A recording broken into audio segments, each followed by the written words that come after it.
बिस्मिल्लाहिर्रहमानिर्रहीम, अस्सलाम वालेकुम। मैं हूं करामत मुगल और मेरे साथ हैं ईसा नकवी। नकवी साहब, ये बात तो हमने पहले दिन ही कह दी थी कि नवाज शरीफ के पास सरेंडर करने के अलावा कोई ऑप्शन नहीं है, लेकिन अब जो तफसीलात सामने आ रही हैं ये हैरान कुन नहीं, ये शर्मनाक है। क्या होया कि ये पैन। करामत मुगल साहब, एक होता है सरेंडर। अच्छा। मॉडल्स होते हैं ना, जिस तरह हम्म। जिस तरह मोबाइल फोन्स के मॉडल होते हैं। एक होता है सरेंडर, एक होता है सरेंडर प्रो और एक होता है सरेंडर प्रो मैक्स। नहीं ये टर्म। ये उससे आगे का मॉडल आया है। अल्ट्रा। देखें, ये जो एग्जैक्टली इस वक्त नवाज शरीफ साहब ने किया है ना, उससे हम्म। लगता ही है कि उनके गले पे घुटना रख के हम्म। उनसे ये मनवाया गया। वरना इतनी शर्मनाक, यानी किसी बड़ी सियासी जमात का लीडर या कायद तो छोड़ दें, हम्म। ये तो काम कोई गली मोहल्ले की काउंसिल होती है ना, वहां पर भी नहीं होता। कुछ कुछ उसूल होते हैं ना भाई, कुछ जी। ज़ाब्ते होते हैं, कुछ नियम होते हैं। लेकिन यहाँ पर लगता ही है कि अपने इक़्तिदार की भूख मिटाने के लिए वो नुसरत जावेद साहब की जो टर्म थी ना, बकरी हो गए मियाँ साहब। हाँ। तो मियाँ साहब ने जो काम किया है, ये अब ये नाकाबिले दिफा है। सही। यानी मैं सरवर खान वाली स्टोरी की बात नहीं कर रहा कि गुलाम सरवर ने क्या क्या कहा था, ताबूत की बात की थी, मूदी के टुकड़ों की बात की थी। जो अब तफसीलात सामने आई हैं, जो ऑफिशियली हम्म। इस्तेहकाम पाकिस्तान पार्टी ने जारी की हैं, उनको पढ़ के अगर कोई नून लीग का बंदा, मैं हैरान हूं कि वो अपने वोटर को, अपने वर्कर को कैसे सेटिस्फाई वो करेंगे पूछेंगी नहीं। कि हम इस हद तक गिरे तो क्यों गिरे। सही। मतलब गिरने की भी कोई इंतहा होती है ना, कि हम्म। आप कितना का गिर सकते हैं। आप इतना गिर गए और उसके बाद जो राना सनाउल्लाह साहब ने किया, ये काम सिर्फ राना सनाउल्लाह कर सकते थे। सही। उन्होंने कुछ तौजीहात पेश किया। और सबसे आगाज में, जी। यानी कि मियाँ साहब के हवाले से, यार एक बड़ी सियासी जमात के कायद हैं हम्म। और पाकिस्तान की सियासत में, मैं अक्सर ये बात कहता हूँ, कुछ लोग आके नीचे कमेंट्स करते हैं, लेकिन मैं बार बार दोहराता हूँ कि यू हैव टू अंडरस्टैंड। देखें, पॉलिटिक्स में मियाँ साहब, इस वक्त जितने भी सियासी जमात के कायदीन हैं, उसमें सबसे सीनियर मियाँ मोहम्मद नवाज शरीफ है इन इन पॉलिटिक्स। अच्छा। बहुत अरसा हो गया। वो पाकिस्तान के 3 मरतबा वज़ीर आज़म रहे हैं, 2 मरतबा सीएम भी रहे। चीफ मिनिस्टर रहे हैं, हम्म। सियासी जमात के कायद हैं। तो उनसे इस किस्म की हरकत कैसे सरजद हो सकती है? कुछ तफसीलात में रख देता हूँ सामने। हम्म। भाई साहब, सीट एडजस्टमेंट का तो पता था। ये पता था कि आपने जनाब काफ लीग के आगे भी लेट जाना है, आपने इस्तेकाम पाकिस्तान पार्टी को भी अपने सर पर बिठा लेना है, आपने बाप को भी बाप बना लेना है, आपने MQM GDA, भाई फैसल वावडा के, जो जो रास्ते में आया बस उसके कदमों में बैठ गए। फैसल वावडा के, हम्म। अब आपको याद आया क्या था? तारड़, अजमा बुखारी और नून लीग के बड़े बड़े लोग जो सानी नहीं रखते अपना किसी के भी साथ मुंह मत्था लगाने में। बिल्कुल ऐसे ही। लेकिन मत्था लगाने में। हाँ, लेकिन लेकिन जिस वक्त फैसल वावडा बोल रहे होते थे ना, हम्म। इनके वो जिस तरह होता है ना कि इनके चेहरों के ऊपर आप देखा करेंगे जो बेबसी के तासुरात हैं, कि जैसे कहीं से हुक्म आया हुआ है कि ना, इसको हाथ लगाया तो, स्पीकना नहीं। कि इसको हाथ लगाया तो हाथ तोड़ देंगे। इस किस्म का मामला होता है। भीगी बिल्ली बन के बैठते थे। अब आप सुने तो जनाब आपको पता चलता है कि जो फैसल वावडा के जिस तरह कहे हुए एक एक लफ्ज को पूरा करना मियां मोहम्मद नवाज शरीफ का वो फर्ज है। फर्ज फर्ज था। ड्यूटी पे। कुछ तफसील जारी की है जनाब IPP ने और नून लीग ने, हम्म। और कुछ ब्रॉडर कंटूर सामने आए हैं। नून लीग और IPP के दरमियान 6 कौमी और 11 सूबाई हलकों में सीट एडजस्टमेंट हो गई। खबर हम्म। आती है, खबर की तफसील क्या आती है कि आम इंतखाबात के लिए कुछ हलकों में सीट एडजस्टमेंट हो गई है। रिपोर्ट्स के मुताबिक नून लीग और IPP के दरमियान 6 कौमी और 11 सूबाई हलकों में सीट एडजस्टमेंट हुई है। कौमी असम्बली के जिन हलकों में दोनों पार्टियों की सीट एडजस्टमेंट हुई है, उनमें NA 54 नेशनल असम्बली का हल्का, जी, टैक्सला 54, वाला पिंडी का। 88, 117, 117 लाहौर। 117, 128 128 लाहौर। लाहौर, 149 और 143 शामिल है। मुल्तान। ठीक है। हम्म। इसके अलावा सूबाई हलकों में PP 12, PP 24, 81, 98, 106, 149, 180, 204, 250, 277 और 292 पर या 92 पर नून लीग और IPP की सीट एडजस्टमेंट हुई है। ये अब आगे हलकों के सिर्फ नंबर्स आ गए। बहुत सारे लोगों को नहीं पता चला होगा। जब आप हल्के खोल के देखते हैं तो फिर आपको पता चलता है कि ये हुआ क्या। जब आईपीपी अपनी तफसील जारी करती है। सही। देखें, कहीं पर भी सीट एडजस्टमेंट होती है, कोई भी सियासी जमात है जिसके 10,000, 20,000, 25,000, 30,000, 50,000, 1 lakh given number of certain number of votes हैं, सीट एडजस्टमेंट होती है किसी गिव एंड टेक के ऊपर कि आप किस बात के ऊपर सीट एडजस्टमेंट कर रहे हैं। सीट एडजस्टमेंट इस तरह होती है और इसका मतलब ये होता है कि इतने हलकों पे आप मैं हमें सपोर्ट करेंगे इतनों और में हम, इतनों में हम, जी वहां बिल्कुल पर ऐसा। आप अपना वजन हमारे पलड़े में डालेंगे और दूसरे हलके में हम अपना वजन आपके पलड़े में डालेंगे। हम्म। ऐसा ही होता है ना। फिर उसके बाद क्या शराइत होती है? शराइत ये होती हैं कि जनाब हमने हल्का नंबर, फॉर एग्जांपल किसी भी एन ए फलाह में हमने, एन ए 55 में हमने, या एन ए 56 में, या एन ए 57 में हमने सीट एडजस्टमेंट करनी है।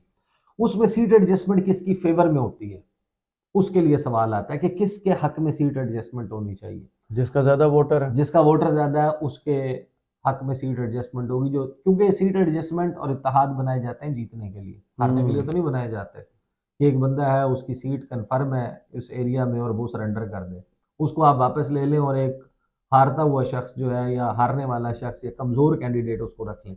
इसी बात पे मौलाना फजलुर रहमान और नून लीग के दरमियान भी थोड़ा सा पंगा हो गया था, जब मौलाना फजलुर रहमान ने कहा कि हमें पंजाब में 5 कौमी असम्बली की और 10 सूबाई असम्बली की नशिस्तों पर एडजस्ट करें।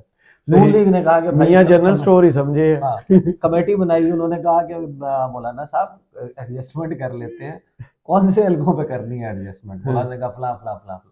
मौलाना को कहा कि मौलाना आपका तो वहां पे वोट ही कोई नहीं है। उन्होंने कहा नहीं हमारा वोट है। उन्होंने कहा अच्छा सर्वे करा लो। अच्छा, दोनों जमातें पॉपुलर नहीं है उस हल्के में, उन हलकों में पॉपुलर है पीटीआई। अच्छा, इनका आपस में मुकाबला ये हो रहा था कि हम में से कौन सेकंड पे हारने के लिए जाए। कम पॉपुलर कौन है, यानी कि कम गैर पॉपुलर कौन दो भी हार गए। तो वो मुकाबला ये चल रहा था। अब यहाँ पर ये होता है कि भाई आपने एडजस्टमेंट करनी है तो आप किसके फेवर में एडजस्टमेंट करेंगे? एक तो ये होता है कि भाई आप रनर अप देखते हैं ना, कि अगर एक हल्का है वहां पर पीटीआई का कैंडिडेट जीता था, अगर रनर अप उसमें नून लीग का है तो पीपल्स पार्टी, और अगर नून लीग के दरमियान एडजस्टमेंट हो रही है तो पीपल्स पार्टी नून लीग के फेवर में एडजस्टमेंट करेगी। सही। कैंडिडेट वो होगा, अपना वजन उनके साथ डाल देगी। और अगर रनर अप कैंडिडेट जो है वो पीपल्स पार्टी का है, दूसरे नंबर का, तो सीट एडजस्टमेंट इनके फेवर में हो जाएगी। फॉर एग्जांपल क्या लड़ाई हुई थी नून लीग और पीपल्स पार्टी की, इन्होंने कहा सीट एडजस्टमेंट करनी है, नून लीग ने कहा बिस्मिल्लाह सीट एडजस्टमेंट कर लेते हैं। पीपल्स पार्टी ने कहा कि हमें 30 हल्के चाहिए। उन्होंने कहा कैसे 30 हल्के चाहिए, बताएं कौन से 30 हल्के चाहिए। उन्होंने कहा मैंने नदीम अफजल चंद का फलां का फलां। उन्होंने कहा भाई हमारा मुख्तार भरत 1,30,000 वोट लेके जीता, तो हम नदीम अफजल चंद वाले हल्के में कैसे आपके साथ सीट एडजस्टमेंट कर लें? कायरा वाले हल्के में जाफर इकबाल जीते थे उस टाइम पे, तो हम कैसे जनाब सीट एडजस्टमेंट कर लें? अब जब यहाँ पर बात आई है तो एक तफसील जो जारी की है आईपीपी ने अपने उम्मीदवारों की, वो बड़ी दिलचस्प है। जहांगीर तरीन कौमी असम्बली के 2 हलकों से इलेक्शन लड़ेंगे जी। अच्छा, 2 हलके कौन से हैं? उम्मीदवारों की फहरिस्त जारी कर दी। आईपीपी ने कौमी और पंजाब असम्बली के 51 टिकट जारी किए और कौमी और पंजाब असम्बली की 6 नशिस्तों पर उम्मीदवार खड़े नहीं किए। इस्तेकाम पाकिस्तान पार्टी के मुताबिक पार्टी के सरबराह जहांगीर तरीन NA 149 और NA 155 और PP 227 से इंतखाब लड़ेंगे। 155 उसमें नहीं, उस डील में नहीं है। नहीं, सुने ना, अब डील कैसी डील है कि 149 आपके लिए छोड़ा था नून लीग ने, मुल्तान वाला, तो 155 पे उन्होंने अपना कैंडिडेट दिया था सदीक बलोच। नून लीग ने अपना कैंडिडेट नहीं दिया, आप आ गए, और कुछ तो मजबूरी रही होगी ना। नून लीग ने जहां अपना कैंडिडेट दिया, जहांगीर तरीन वहां से लड़ रहे हैं, और क्यों नहीं कर सकती नून लीग? कुछ नहीं कह सकती, आगे चले, सिर्फ ये नहीं है। अच्छा, अलीम खान NA 117 और PP 149 से इलेक्शन लड़ेंगे, इन्होंने हल्के खाली कर दिए। गुलाम सरवर खान NA 54 से, बावजूद इसके के बैरिस्टर अकील मलिक और वो सारे पीट रहे हैं, वो जनाब ट्वीट्स पे ट्वीट्स हो रहे हैं, उसके ऊपर मियाँ साहब को क्या कुछ कहा जा रहा है कि आपने क्या क्या हरकत फरमाई है। 54 भी छोड़ दिया। फिरदौस आशिक अवान, सीट एडजस्टमेंट कैसी है इनके दरमियान? फिरदौस आशिक अवान के NA 70 से IPP के उम्मीदवार होंगे। अब आप मुझे एक बात बताएं कि फिरदौस आशिक अवान के मुकाबले में सुबहानी साहब जो है अरमगान सुबहानी। सियालकोट सबसे मजबूत कैंडिडेट। अच्छा, अरमगान सुबहानी इलेक्शन नून लीग का लड़ रहा है, आईपीपी उनके फेवर में अपना वोट नहीं डाल रही। फिरदौस आशिक अमान ये नहीं कह रही कि मेरा इतना वोटर है और ये वोट डाले, उनके लिए कैंपेन करें वहां पे, क्योंकि वो तो ऑलरेडी उस पे हैं, मखसूस नशिस्तों के ऊपर हाँ, नॉमिनेटेड है बिल्कुल आईपीपी की तरफ से। वहां पर से फिरदौस आशिक अमान लड़ेंगे। बगावत हो गई है। अब हम जिस हल्के में बैठ के इस वक्त ये वीडियो रिकॉर्ड कर रहे हैं, ये है पंजाब असेंबली का हल्का पीपी 17, फ्याजुल हसन चौहान। फ्याजुल हसन चौहान। फ्याजुल हसन चौहान इलेक्शन लड़ेंगे। राजा हनीफ एडवोकेट नून लीग के इलेक्शन लड़ेंगे। झपटना पलटना पलट कर झपटना जी, लहू गर्म रखने का है एक बहाना। तो आप देखें कि मियां मोहम्मद नवाज शरीफ की मजबूरी का आलम आप चेक करें कि वो कितने मजबूर होंगे कि इस किस्म की फारिग तरीन सियासी डील कोई शख्स कर रहा है, तो इक़्तिदार की भूख बिरयानी से तो ख़त्म नहीं होती ना भैया, कीमे वाले नान से नहीं, उसके लिए सरेंडर करने पड़ते हैं और बदतरीन सरेंडर करने पड़ते हैं। और मियाँ साहब अल्हम्दुलिल्लाह वो सारे सरेंडर्स कर रहे हैं। नारे कौन से थे? वोट को इज्जत दो, सिविल सुप्रामेसी, सिविलियन बालादस्ती, सियासतदान जो है वो इस मुल्क को चला सकते हैं, ये खलाई मखलूक, ये महकमा ज़राअत। आपको क्या क्या चीज़ याद होगी मियाँ मोहम्मद नवाज शरीफ की, और वो फटा पोस्टर, अल्लाह माफ नहीं करेगा, फटा पोस्टर निकला हीरो। हीरो तो नहीं ना, नहीं वो हीरो नहीं, वो कौन सा हीरो निकला, हाँ। वो भी चेक कर लें। अच्छा, राना सनाउल्लाह साहब आते हैं, जलवा फरोज होते हैं, जो चीज़ किसी से जिसका दफा नहीं हो रहा, राना सनाउल्लाह कहते हैं कि जिससे भी वादा किया पूरा किया। हम इतने अच्छे हैं ना, हाय गुड बेबी। हर हाल में काफ लीग के साथ ताउन करना चाहते हैं, करना चाहते हैं, ताउन काफ नहीं कर रही, ताउन करना पड़ेगा। हाँ। राना सनाउल्लाह साहब मजबूरी है आपकी, ताउन करना पड़ेगा। इन्होंने जो 2-4 बातें की है ना इसमें, वो बहुत दिलचस्प किस्म के जोक है, बड़े सीरियस वाले जोक है। हाँ, जो है ना वो दोबारा से आपके जो जियो न्यूज के प्रोग्राम शाहजेब खानजादा, जिनके को होस्ट रहे हैं राना सनाउल्लाह पूरे को साल, डेढ़ पौने जी 2 जी साल, जी, डेली उधर ही होते थे। हाँ, प्लेटफॉर्म शाहजेब खानजादा छुट्टी पर चले जाते थे, ये नहीं जाते थे। इन्होंने वक्फ किया हुआ था हाँ। शाहजेब खानजादा ने ना, कि ये है आपका वो प्लेटफॉर्म, हाजिर है, आए जो मर्जी बात कहनी, मैं नहीं आपको कुछ कहूंगा, काउंटर भी नहीं करांगे ऐसी। यहाँ पर ये गुफ्तगू करते हुए कहते हैं कि हमने जिससे भी वादा किया पूरा किया। काफ लीग के साथ बहावलपुर एनए 165 का वादा था, हमने खाली छोड़ा है। तारिक बशीर चीमा की ख्वाहिश थी कि दोनों सूबाई हल्के भी खाली छोड़े जाएं। उन 2 सूबाई हल्कों से मुतल्लिक भी कोशां है कि एडजस्टमेंट हो जाए। ये जौन सा मर्जी कैंडिडेट उसके मुकाबले में ले, जीतना उसी ने, अगर पीटीआई उधर ना हो तो। उन्होंने कहा कि काफ लीग के साथ हमने जो बात की पूरी की है। 16 माह की हुकूमत में सबसे बेहतर ताउन चौधरी शुजात और चौधरी सालिक ने किया। हम हर हाल में काफ लीग के साथ ताउन करना चाहते हैं। और आगे सुने जनाब, ये इस इलेक्शन का अब तक का सबसे दिलचस्प जुमला है। अच्छा, इस इलेक्शन का अब तक का सबसे, यानी कि जो किसी भी सियासतदान ने अपनी कोई पोजीशन एक्सप्लेन की है ना, तो सबसे अच्छी राना सनाउल्लाह ने की है। अच्छा, राना सनाउल्लाह साहब फरमाते हैं, उनसे जब सवाल होता है ना कि ये गुलाम सरवर खान जो है ये पीटीआई में थे और ये आपके मुतल्लिक ये चीज़ें फरमाते थे, ताबूत में आएंगे नवाज शरीफ, जिंदा वापस नहीं आएंगे, अवाम में जाएंगे छितर खाएंगे, हाँ, जिंदा आए तो जेल जाएंगे, मोदी के टुकड़ों में पलने वाला, उनके तमाम तर वो जो इल्जामात और जो गुफ्तगू थी। तो राना सनाउल्लाह साहब ने कहा कि गुलाम सरवर हमें एक बार चोर कहते थे और हम उनको 10 बार चोर कहते थे। माशाल्लाह, क्या लड़ाई लड़ी है आपने, वाह मजा आ गया। कि एक बार वो हमें चोर कहते थे तो 10 बार हम भी तो चोर कहते थे, तो सब बराबर हो बोलो गया। बोलो पेंसिल लड़ाई कैंसिल नहीं, चोर कैंसिल। चोर यानी, और फिर मिसाल भी क्या दे रहे हैं, चोर कहते थे यार, चेंज ही कर ले। चोर नहीं, उनकी तकरीरें सुने आपके कानों से धुआं निकल जाएगा कि वो क्या कुछ कहते थे और उन्होंने तौजी ये पेश किया कि देखे ना, वो भी तो कुछ तो मजबूरी रही होगी, कुछ तो मजबूरी रही होगी। आगे राना सनाउल्लाह कहते हैं कि जहांगीर तरीन को दरख्वास्त की कि लोधरा से लड़ना चाहते हैं तो ठीक है, यहाँ से भी लड़ें। जहांगीर तरीन के लिए मुल्तान में हल्का 149 खाली छोड़ा, उनकी भरपूर सपोर्ट करेंगे।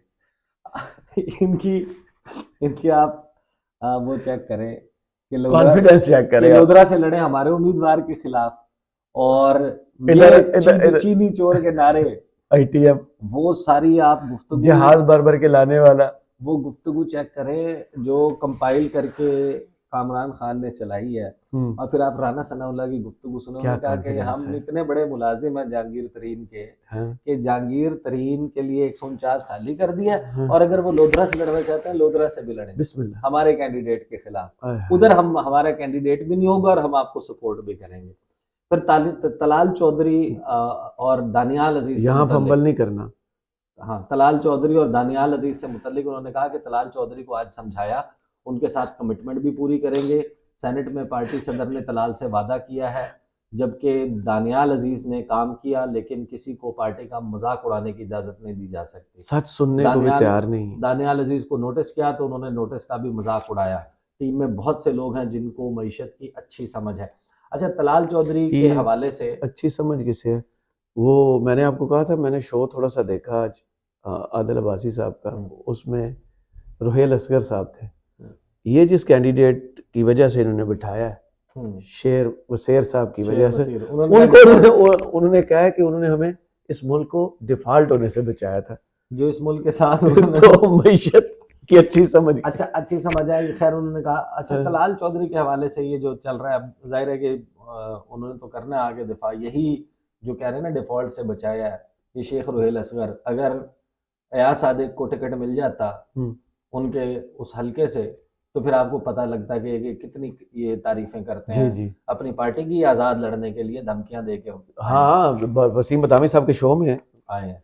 अच्छा, उसके बाद मैं आपको बताऊं कि ये जो उन्होंने तलाल चौधरी के हवाले से नवाब शेर वसीर को एक तो टिकट दे दिया, तलाल चौधरी को ऑफर की कि भाई आप दोनों नीचे वाली सीटें सुबाई ले लें। सूबाई वो रखें, किसको देनी है, कौन सी किसको देनी है, वालिद साहब को देनी है, आपको हम सेनेट का मेंबर भी बनाएंगे और आपको वजारत भी देंगे।